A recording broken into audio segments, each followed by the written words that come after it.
So hello YouTube again. Today we will be talking about SQL injection attack, but we will not be using any tool or any vehicle for that. We will rely solely on manual methods. I will be using DVWA, damned vulnerable web application for that. I want you to pay close attention to this video, guys. It's going to be the ultimate guide. On what you need in order to perform manual testing. There is difference between manual testing and automated testing. So when you have let's say you have 5, 10, a multitude of targets you need to test, of course you're gonna go with the automated direction. But when you have one target or two targets for testing, it's better to start with the manual penetration testing. In our case today, we will be starting our manual SQL injection, right? So for this tutorial, I'm using DVWA from Metasploitable to Linux.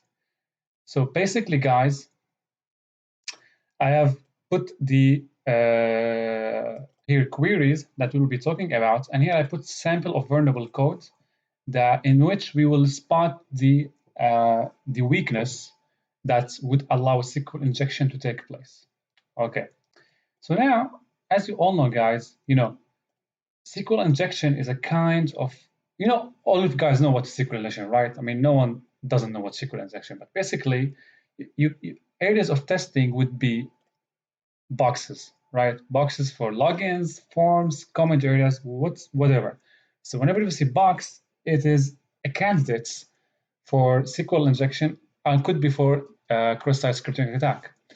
So basically, here, let's start. It's saying enter user ID. So if I enter 1, well, I see 3 entries here, ID, first name, and surname. So basically, here, I would conclude that there is a table, okay, and this table is listing me the columns where I have on the right side the value of the column. The column ID has the value 1, admin, admin. So basically what happens here is when I enter the ID as 1, or let's say 2, it gives me different entry, you see. So basically here, what is going on behind the scene? In order to enumerate and exploit SQL injection, you need to understand how this is happening from the database, right? So let's go to my file over here. So let's start with the first one. I've prepared all of these queries over here I don't want to waste your time writing them over. So basically here, let's start for the first one.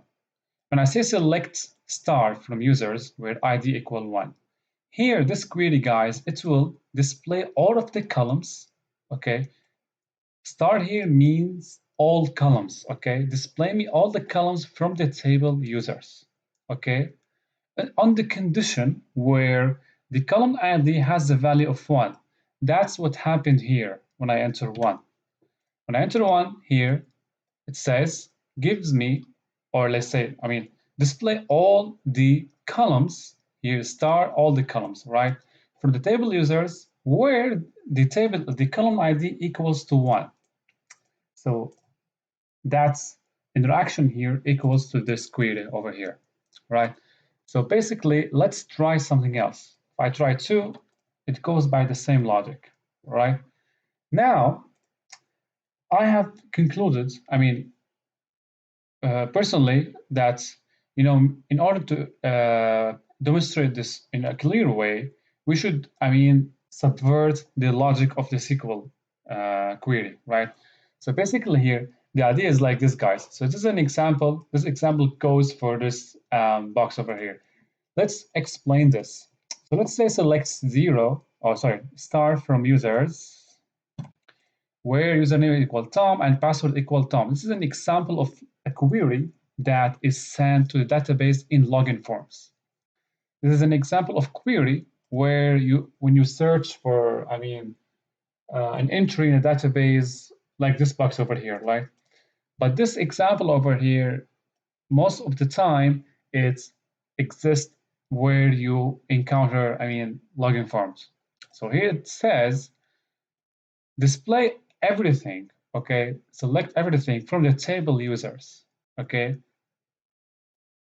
where the column username equal Tom and the column password equal Tom has the value Tom. What does this mean, guys? Is, I mean, when you send your username and password, the SQL database or MySQL takes the query, sends the query to the database and for execution, right? So you can log in. So here what happens, you have username equal Tom and the password equal Tom. Now this is a regular clean SQL query, guys. So what if I want to see if the database is vulnerable? How can I go about this? So first thing first, guys, the first thing to try if you want to know if the database is vulnerable is to produce an error statement. You need to produce an error statement. So you need to send the database something illogical, right?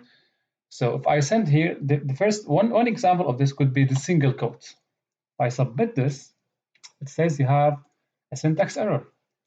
So what happens here is, let's go back to the first one.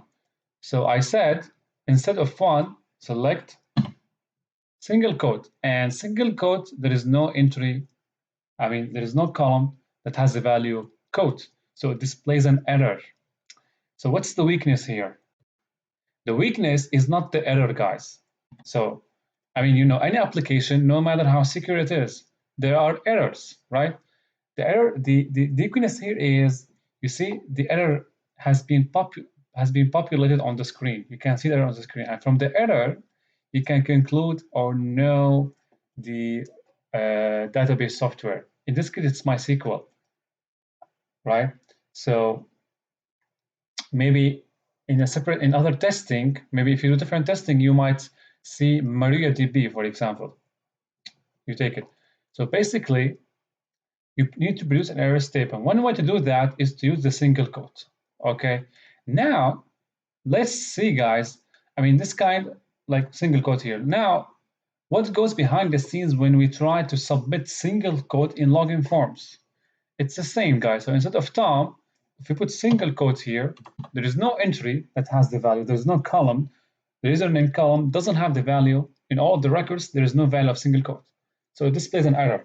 So if your application is coded securely to prevent errors from coming out of the screen, the attacker will not be able to find out about the software used in your database, whether it's MySQL or MariaDB. This is the first step to securing your database software, not giving back the error statements to the screen, to the client side.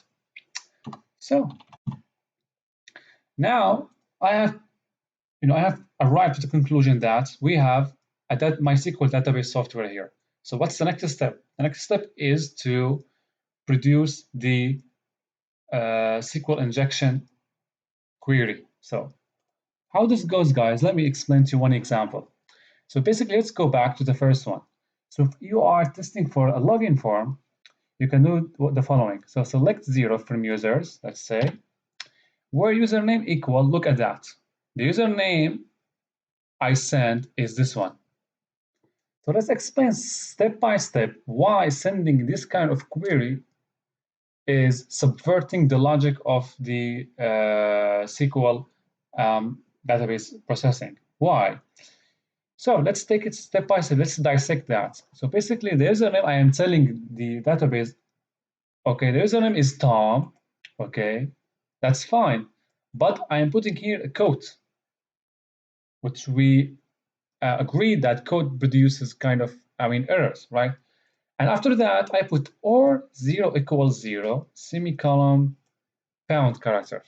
So what does that mean? It says if there is no user in the column username that has the value Tom quotes, okay, we have or here, and or executes the query where at least, okay, one condition is true, okay. So we need only one condition, at least one condition to be true, okay, so in order to execute this query. The conditions are here, the username is equal to Tom or 0 equal to 0. And since 0 equal to 0 is, kind of your statement that produces true all the time, this will be executed. But there is a catch. We have the pound character. Now the bound character, what does it do here? It comments out everything after it. So when I send this to the database, what it will do, it will ignore this part, okay, and it will execute that, because this is the condition which is true. So what's it gonna do here? It will display all of the columns from the users table, okay, all of it, right? So if you apply this to a login form, and if the application is vulnerable, you're going to be able to successfully log in, or you're going to be able to display all of the columns and their values from the users table. Now let's execute this on this box over here. So let's take this one. So if you put here the ID equal to Tom, column, or 0 equal to 0, what's going to happen here? Okay, as I said, it will execute this because we have one condition which is true, 0 equal to 0 here. Let's submit that. As you can see, I was able to see all of the columns and their values from the users table. So what happened here, guys, the query for that is select, let me take this.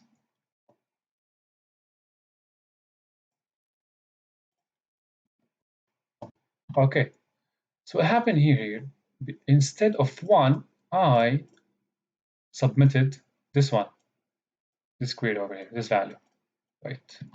Okay, so what happened here is it sends to the database that you need to display all of the entries from the users table, okay? Because this condition is always true, okay? That's the catch here.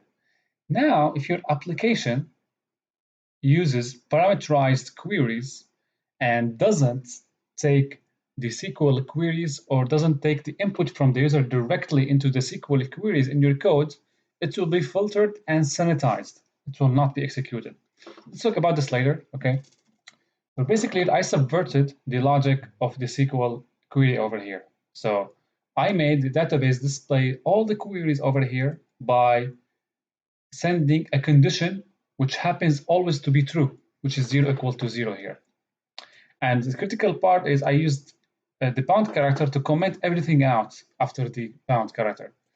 So basically here, that's the catch, okay? Now, given that we have seen all of the column values, okay, in the table users, of course we have the password, not all of them, but basically what's next? Next is we need to see how many columns we have, the version of the database, the users, whatsoever.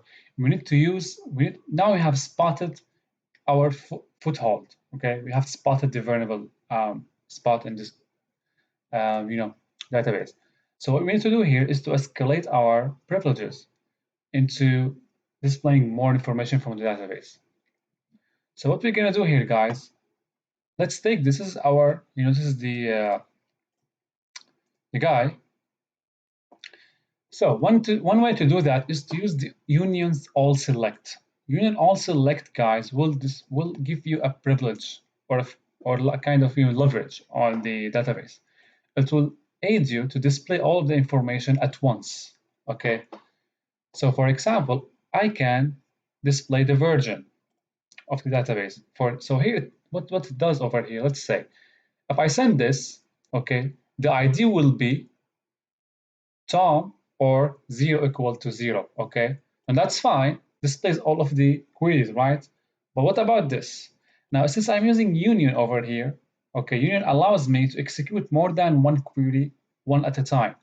So I execute that, and at the same time, I execute this. That's the fruit of union. That's why you need to use union all the time when you spot a vulnerable database, okay? So what it does here, union all select null, and here the version of the database. Okay, you don't need to use null actually. You can use like one whatsoever. So let's take this. We should receive the version of the database here. So here, as you can see, the version of the system, which is Ubuntu 5. Furthermore, we can see the current working directory, which is very critical if you want to escalate your injection from SQL injection to command execution. So as you can see, we are in var lib MySQL. Okay, what we can do more? After we need to enumerate more and more. We need to know the user on the system. So here, as you can see, this is the formula of it. As you can see, root localhost. All right, so we have enumerated the version, the current working directory, and the user on the system. What we can do more? Now, with unit select, guys, you can do all myriad of things with the database. Okay, you can do whatever you want, display all of the information, use that in order to take whatever access you need to the system. Of course, in the later stages, it all comes down to the permissions on the system. But let's not talk about this now.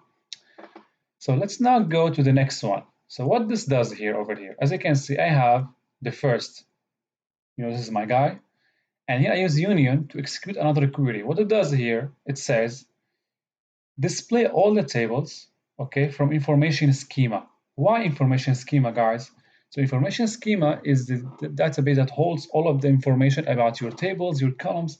So it is the place, it is the depot, guys. It is the repertoire that has everything about your database. So if you want to enumerate, okay, a database and you're acting from the client side, or even from the, if you're connecting to the MySQL server from the client side, you need to interact first with the information schema to learn about what is in there.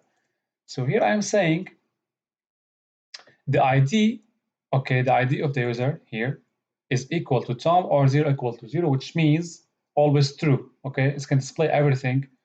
And at the same time, execute for me another SQL query, which displays the tables from the information schema. Let's see the tables here.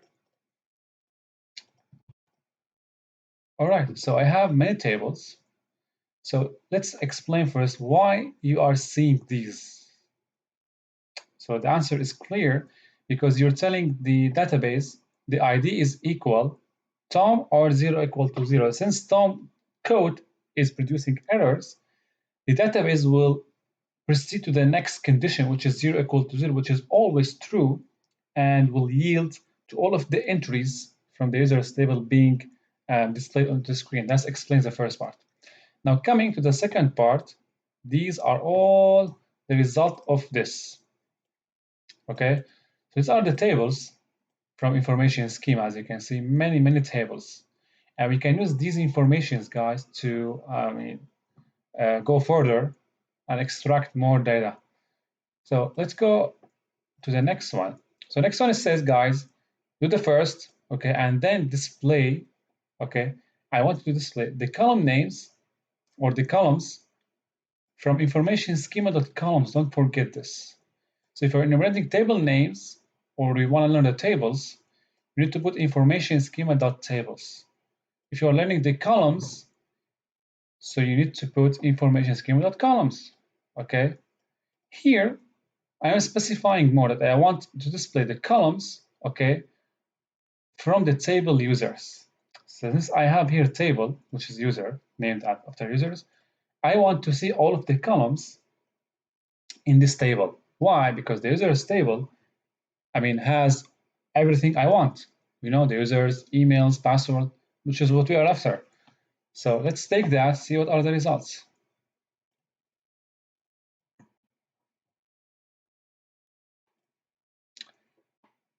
Okay. So as you can see, the table users has columns, as you can see, user ID, first name, last name, password, and avatar, right? So the password field, the password column over here is the column which we didn't see when we were enumerating with the ID, right? When we first did that. So this is the column I am interested. So what I need to do next, I need to select specific columns and display their entries. How can I do that? So basically, you need to know that it depends on the version of the database or the software. So basically for MariaDB and MySQL, most of the comments or the queries are the same, except sometimes when you want to display the values or the records within columns in a specific table, sometimes you need to use the concat, okay? Sometimes you don't, okay? So let's explain this. So what I have, I select this as the ID and then union all select. Now what I am saying here, I am saying display for me the user and password, okay? User and password columns. From who? From who? From the table users, all right? So when I execute this, it will give me only the users and password um, records. Oops, what's this? So what do we have here? It says you have an error. Okay. Why don't we try this? We need to try. There are many. I mean, the queries are the logic is the same, but depending on the version of the database, you need to try specific. I mean, different variations. Let's try this. Okay, this works. So here, sometimes, most of the time, if you're dealing with MariaDB, you need to specify clearly and explicitly from which table. So here I'm saying, yeah, user and password columns, I want them from information schema.columns where the table name is equal to users. But maybe in my SQL here, the same query goes like this. So I don't mention the information schema columns, okay? I say, okay, select user and password columns from users.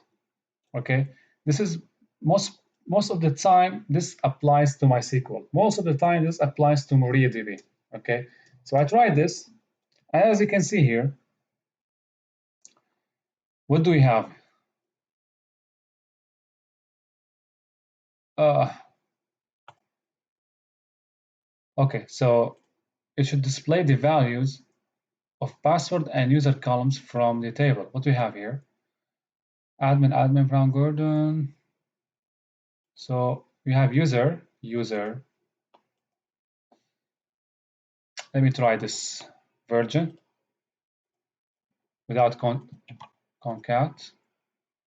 Okay. So let me go back a bit, see why the passwords are not displayed. Let's go back to the columns or the tables. Let's view the tables more time.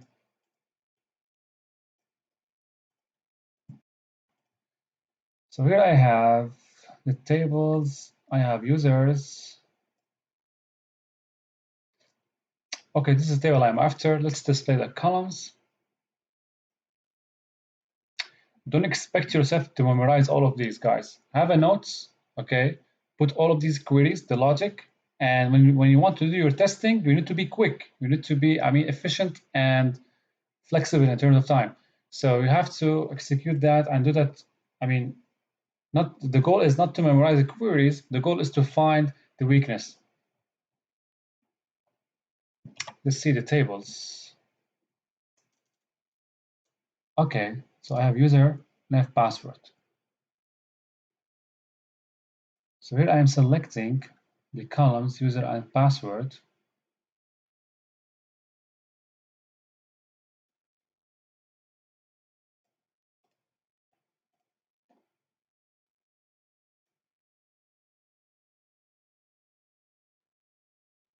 Let me try user ID. I want to know if I am doing these things correctly. Actually, ID, user ID. Okay, because I am seeing empty values for the password column.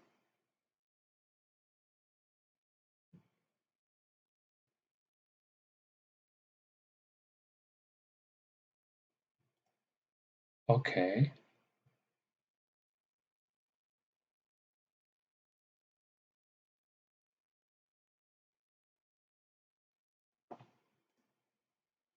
So here I have user ID and password. I'm not seeing any of that.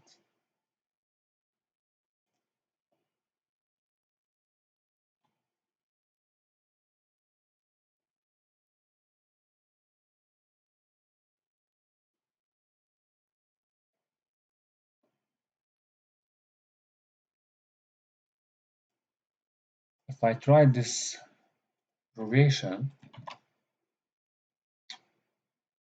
this doesn't have a different number of columns. Yes, I know.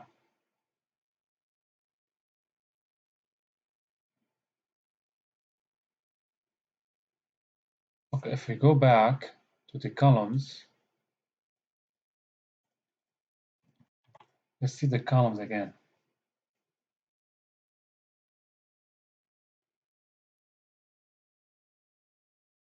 All right.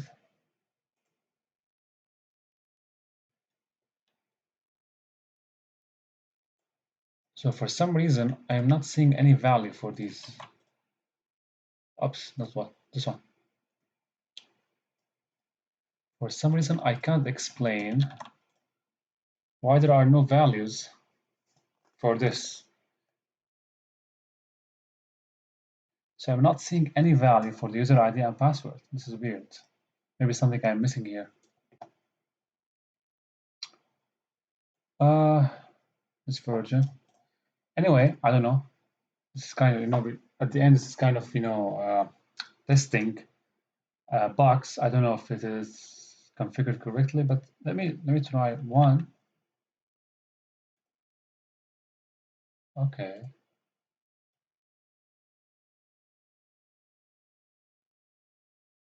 Weird. Okay.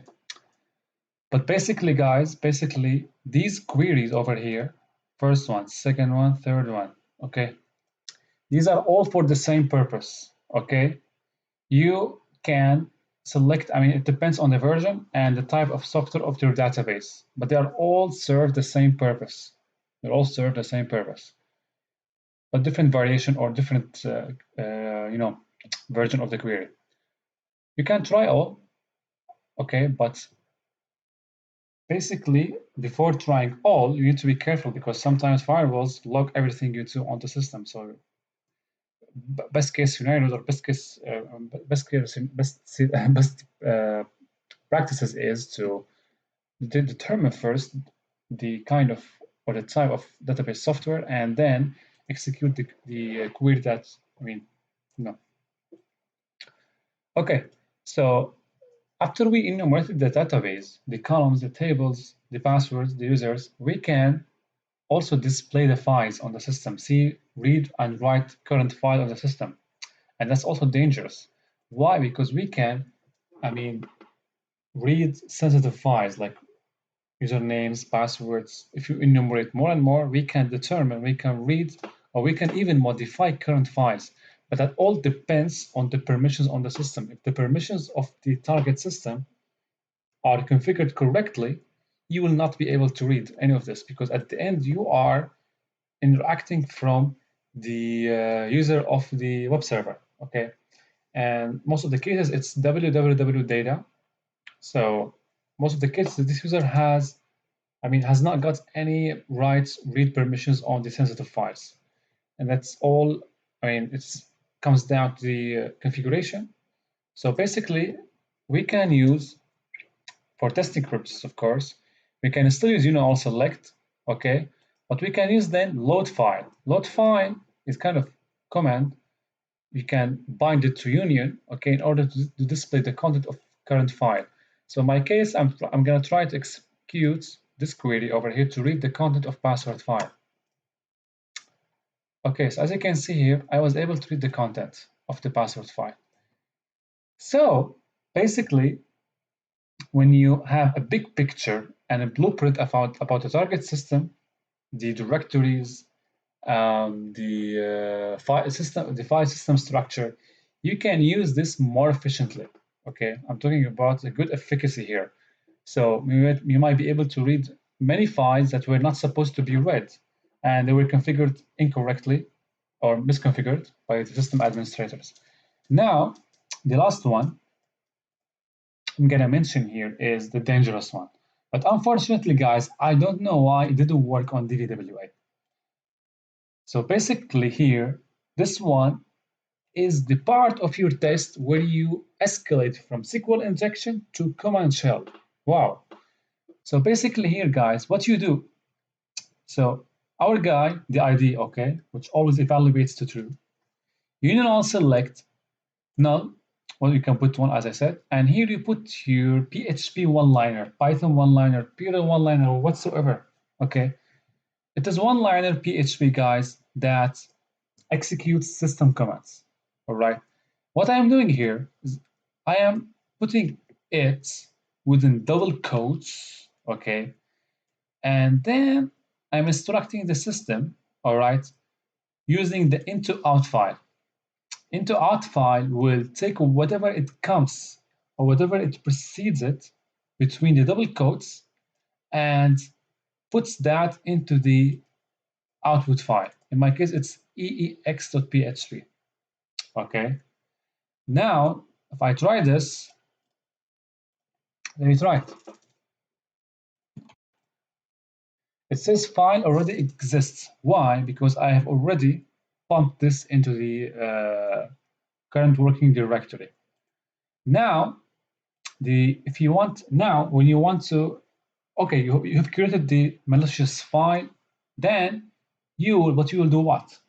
You will browse to that file and execute it. So you will get system back. Oh no, sorry. So you can execute whatever command you want. And from that stage, you can execute your command shell. Let me give you an example, although it's not going to work here, but just an example. So here I have, no, I did this. Okay. So suppose that the file is here, right? It says the file already exists here. The file is EEX. Okay. Now, okay, I have the file in the system. I uploaded the file. What next? I need to execute this. So I put my parameter is here, CMD. You can change it whatever you want. So CMD, let's say equal if config. It's not gonna work. I don't know. It says the file already exists, but it says not found. I tried to see in the box, but I haven't found it. Anyway, so let me go back. So from here, I said if config, but you can, I mean, if you want to get system access or remote shell, reverse shell, you can do like nc for netcat, my attacker machine, and here the port, which will be 4545, and don't forget to export the shell to your system.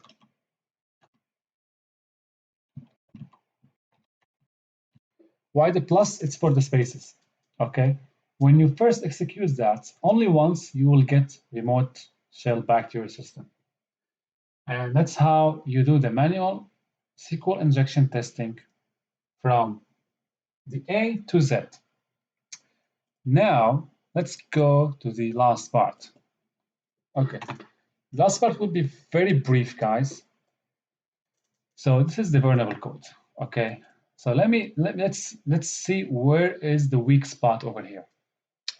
So as you can see here, the weak spot is in the line 16. Why? Because, guys, you see, I have the username and I have the password are being transferred or being submitted using the user input with post request. That's fine. Okay, we should allow people to submit their username and password. But the vulnerable part is here. I'm executing a SQL query, select star from all from users where username equal. This is the wrong spot, and this is the wrong place to put your input. So basically, what's the problem here is taking the user input directly from the post request and then feeding that to the SQL query directly without any sanitization, without any input validation. The correct implementation of this is using parameterized queries. You can go to OWASP, the OWASP webpage. You will see a full guide about how to use parameterized queries. But basically, it goes like this. So when you have user and password, before inputting these to the SQL query, guys, you need to execute some kind of sanitization, like if, for example, let me take this one. Here you put your criteria for the username, okay? And then you put the same for the password. So before moving from taking the user input to the SQL query, here you will put your sanitization part, or the, what am I going to say, the purification, I don't know, the filter. whatever, the protection part, stopping the bad guys part, name it. So basically here,